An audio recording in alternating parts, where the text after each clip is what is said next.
Good afternoon. My name is Brad Rinehimer. I'm Assistant County Administrator here in James City County. I've lived and worked in James City County for 30 years. Spent my first 25 years with the county in law enforcement, where I served the last 7 years as a chief of police. I moved into this role in January of 2021 and was given oversight of this project towards the end of 2022. My goal here really today is to answer some common questions that we've seen proposed to us about this project, but also to try to help answer some of the misconceptions that we've seen on various information sharing platforms. You know, over the course of this project, we've worked very hard to try to inform the public on what was going on with this project. We've discussed it publicly in Board of Supervisors meetings, town hall meetings, community input sessions, community information sessions for well over 5 years.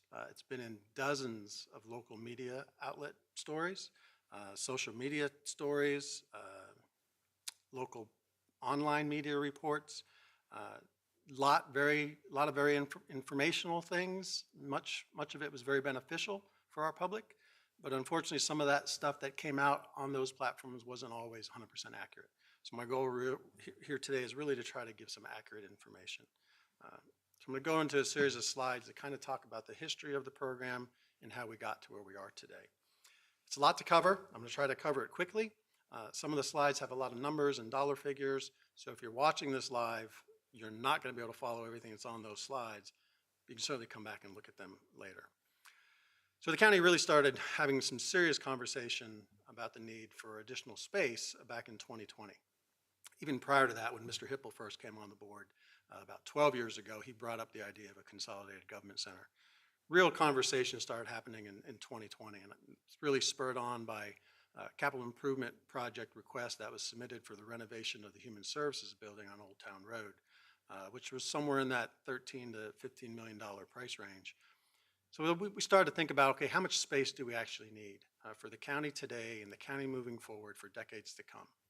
So we hired an outside consultant to come in and do that space needs study in 2020. Of course, while we started having those discussions, looking at the space needs, COVID happened. So all that information and all that was sort of put on hold until later in 2022 when we updated that space needs study. We updated it again in 24. We came up with a facilities master plan to look at all the county facilities and what we need to do to add on, renovate, create the space that we would need, because as everyone knows, the county has continued to grow. It hasn't grown at quite the pace that it grew in the 80s and 90s, but it's still continuing to grow. As the county grows, staff needs to grow to meet the needs of our citizens. So in 2022, we started having more serious conversations, and we thought, if we're going to add on, if we're going to renovate, if we're going to do the things we need to do to our current facilities to meet future needs, let's look at the comparison to what it would cost if we built a new consolidated government center, where we could combine all those services into one location. I don't think it was too surprising. The results of that study came back and showed that it was very comparable. The cost to add on, renovate, expand current aging facilities wasn't that much different than the cost to build a new consolidated government center. So we started looking around at locations, preferably county-owned property, so we weren't having to purchase new property. We had a really nice parcel on Long Hill Road right next to the rec center that we felt would accommodate that project. That consolidation study and that cost analysis was updated again in 2024. During that process, we received an unsolicited proposal in December of 2022 from the Henderson-Gilbane joint venture, which was what that group later came to be called. Submitted under the PPA guidelines, Private-Public Partnership for Educational and Infrastructure Act, that allows private business to partner with government entities on larger projects like this. We received that proposal in December of 2022. We formed an internal working group comprised of various department heads across the county and an outside consultant that we brought in to evaluate that proposal. Our decision then was whether to go to the board with a recommendation to accept that proposal or not. After meetings and discussions, we went to the Board of Supervisors and recommended they accept the proposal, not meaning that's what we were going to build or that's what we were going to do, simply saying it was generally in line with what we were looking for. So we did. The board voted to approve that unsolicited proposal, and then following the PPA process, we were then required to advertise, which we did, for 120 days to accept competing proposals. We did receive another competing proposal, And our working group went through the same process we did with the first proposal and recommended acceptance to the Board of Supervisors, which they did. So then we had two proposals that we looked at. The working group with our consultant discussed the pros and the cons. We brought both groups in for interviews, had over 100 questions that we asked each group, got responses from those groups, then made a recommendation to the board that they move forward with the Henderson-Gilbane joint venture proposal. The board decided to do that, and in January of 2024, signed the first interim agreement, taking us up to 30% design and programming on a potential consolidated new government center. The location that they had placed it on and the location that we decided on is certainly more in the geographic center of the county and the population center of the county. The current facilities, this new consolidated government center would actually combine personnel from 9 different locations, 9 different buildings. 5 here in the Mounts Bay complex, 2 over off Palmer Lane, the Human Services building, Fire Administration. All those facilities would be moving into this consolidated government center. I think it's pretty clear some of the advantages of a consolidated government center. Certainly that central location, both by geography and by population, certainly beneficial. It's right next to the rec center where we get a lot of visitors, great for employees as well. It will meet the current and future space needs, and the decision on whether to do this or that, something has to be done. We cannot continue to provide the services that we currently offer in our current spaces. One of the big questions we get, well, can't we just expand? Sure, and I talked to that. We can expand, but the cost to expand and add on to these aging facilities isn't that much different than building a new centralized location that serves as a one-stop shop for citizens, because it's a whole lot easier for folks who do visit the government center. I see it here daily. People not knowing which building to go to or where to go. It would be much more streamlined for people and much more central in the county. Also improve safety and security for our employees and for our visitors, and a much better workflow and more efficient for our employees. Having one I can't say how many times I've gotten into a car to drive over to Human Services or drive over to Fire Admin or other locations just to have discussions with folks in those offices. Being able to walk down the hall or down a flight of stairs, much more efficient and saves a lot of time.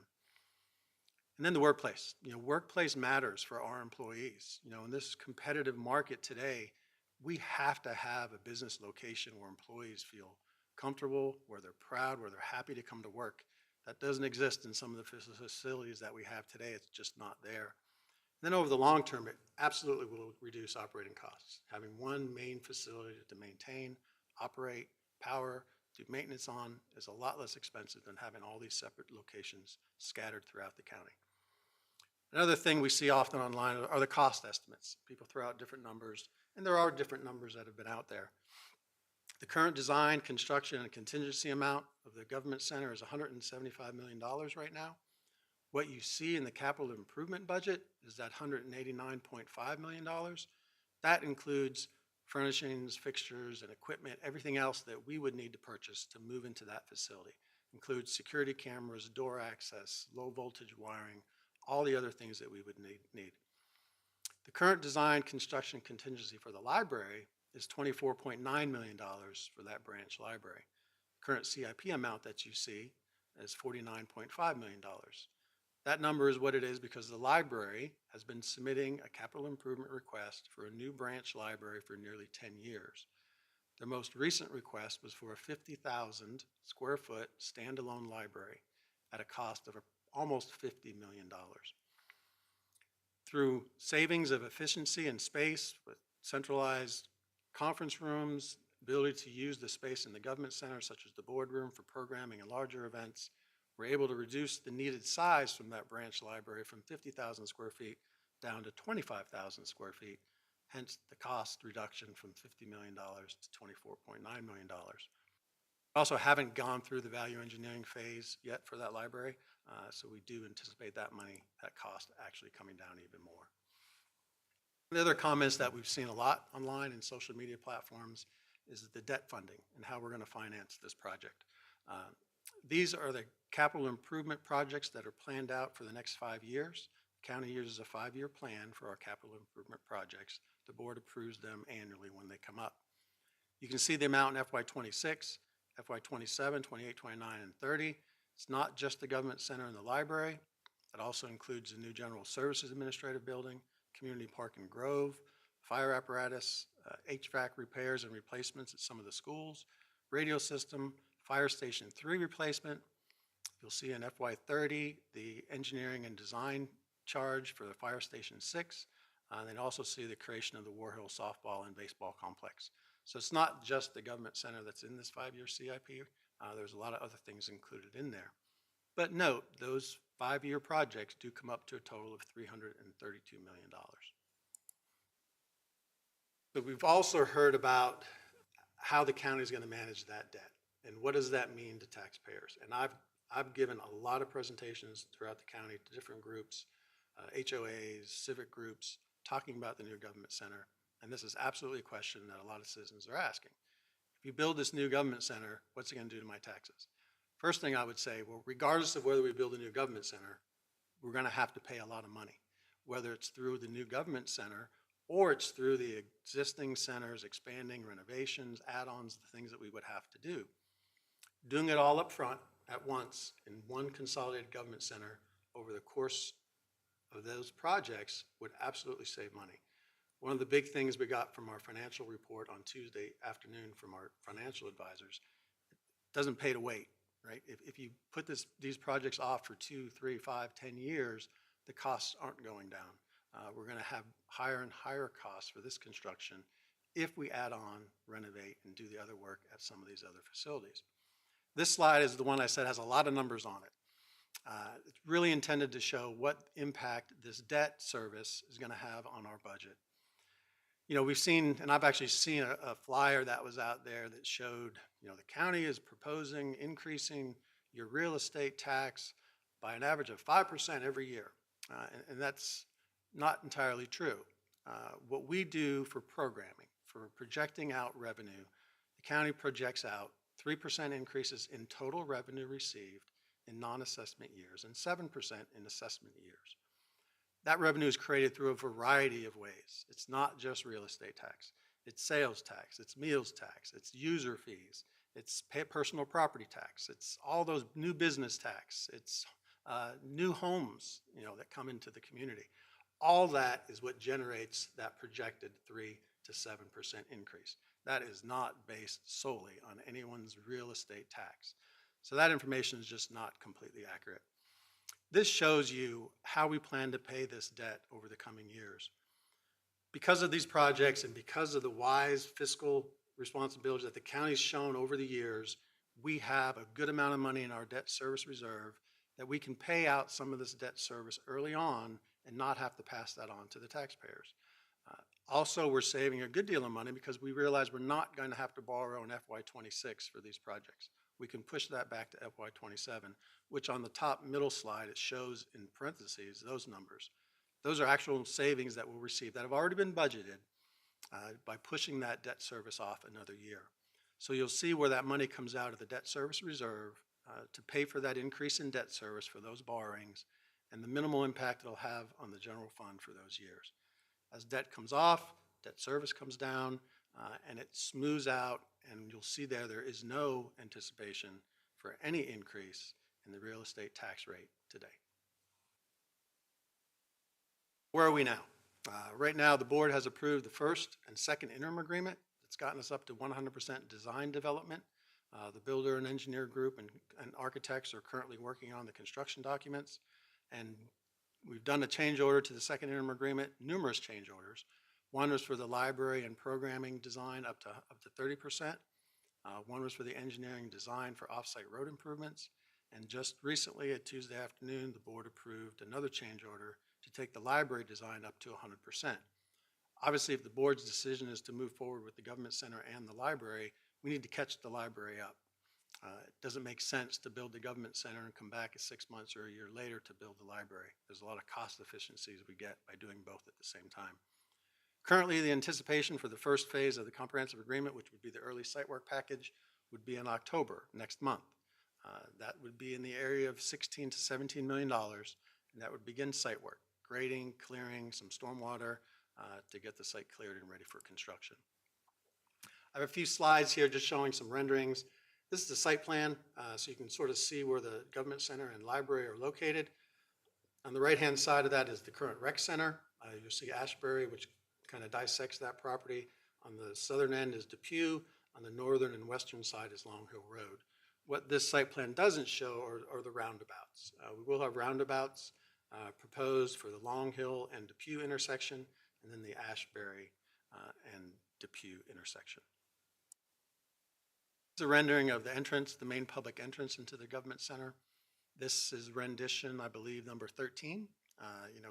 We've had public input meetings, we've had employee input meetings, we've had the board review these drawings. It's been changed a lot in the 13 different renderings that we've had, but that's where we currently sit today. Our hope was to kind of keep a little bit of James City County in this new facility. So you see a lot of the colors and the design consistent with what's in the community, but keeping it as James City County. This is the lobby as you would walk into the main entrance.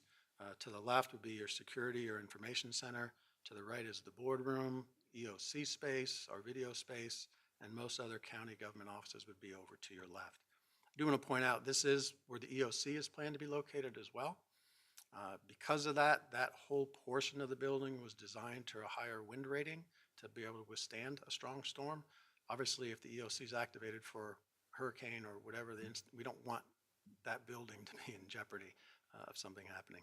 Currently, the EOC is in Toano, and for staff, for meetings, for drills, exercises, it's challenging having it so far away at a different location. So that'll be another nice benefit of having it right here. This is a rear view of the building. I say rear because it faces Ashbury. It's not for the main public entrance. You'll see the underground parking there as well. That underground parking deck actually gives us an opportunity for having a really nice outdoor patio space that I really believe citizens are going to enjoy for public events, and I know employees will enjoy it as well. This is an overall kind of a bird's eye view as if you were over at the rec center parking lot, looking down at the government center. What you'll see on the right side is the proposed library addition. Again, that has not gone through any value engineering, so that design may change. So I'm pretty confident it's going to change slightly, not dramatically, but slightly, just to try to get that cost down. But that's what that site would look like. The parking that you see there, that is solely public parking. There's employee parking obviously under the building and the podium parking in the northern lot up towards Long Hill, which you can't really see on this rendering as employee lot. Will be open for the public. So in closing, I just want to say thank you. Thank you for investing your time. I appreciate your involvement. Being here in the county for 30 years and working in the county for 30 years, one of the things that I absolutely believe separates us from other localities is our citizen involvement. So many of us, I'm one of them, have moved here and we came here and we stayed here because we love this community. We love this community because of the quality of our public safety, our education, our local government, the services that we provide. There's a reason we came here and there's a reason we stay. County administration, our job is to continue that on, to keep James City County a wonderful place to live, work, and play. If you have any other questions, I do want to refer you to our website. That slide will be up here in just a second. JamesCityCountyVA.gov Government Center. I think it will answer most questions, but my phone number is on there. My email is on there. My goal when this whole thing started, I don't want people to not want to do this because they're getting bad information or because they're not getting any information. So if you have questions, call, email. I've said this at multiple public hearings. I will literally come out to your house and sit at your kitchen table and talk to you about this. We may not agree, you may not think it's necessary, and that's fine. But I want it to be because you have accurate information and the facts. So please don't hesitate to reach out to your Board of Supervisor member or myself, and we'll be happy to answer any questions that you might have. Thanks for joining us and be safe out there.